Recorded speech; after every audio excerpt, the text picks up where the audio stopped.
Apat na tama ng bala ang tinamo ng lalaking ito nang pagbabarilin sa barangay Sagad, Pasig City. Dead on the spot ang 43 anyos na biktima. Risa Hontiveros!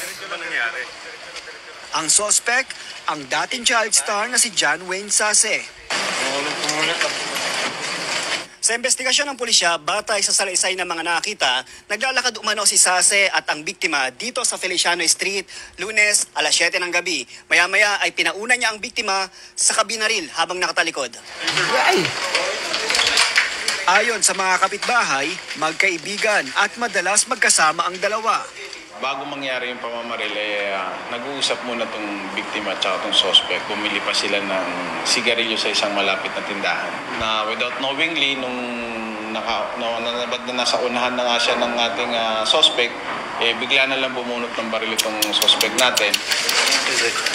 Agad tumakas si Sase pero natuntun din siya ng pulisya sa isang motel sa barangay Oranbo, Martes ng umaga.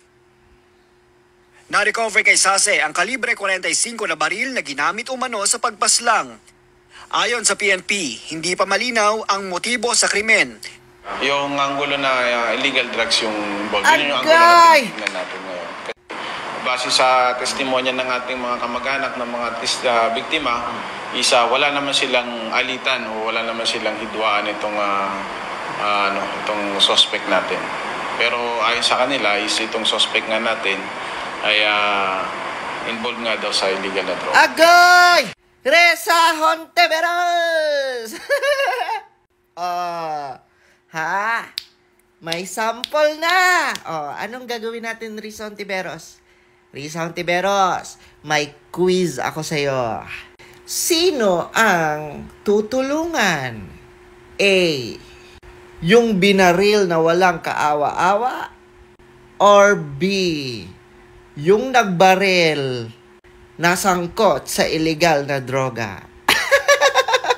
I'm sure si Risa Hontiveros sabi siya.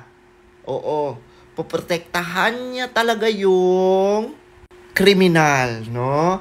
Poprotektahan niya talaga yung bumaril. Yung inosenteng napatay, hindi. Hindi iyan ang poprotektahan ni Risa Hontiveros. Ang poprotektahan ni Risa Hontiveros, ang kriminal, ang demonyo, ang satanas. So ano na, Risa? Sa mga ganyang sitwasyon, Risa, di ba? Bida-bida ka. Anong gagawin, Risa? Di ba?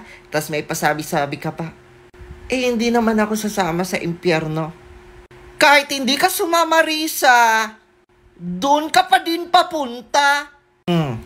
Sana magsilbing aral yang nangyari ngayon. Diba, yung si John Wayne Sase? Nagbago na yan eh. Pero bumalik sa bisyo. O diba?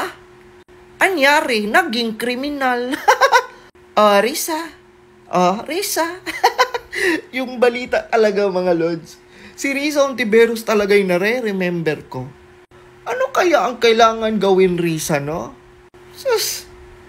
Kawawa pag si Risa Hontiveros ang naging presidente. Mabuhay ang mga kriminal!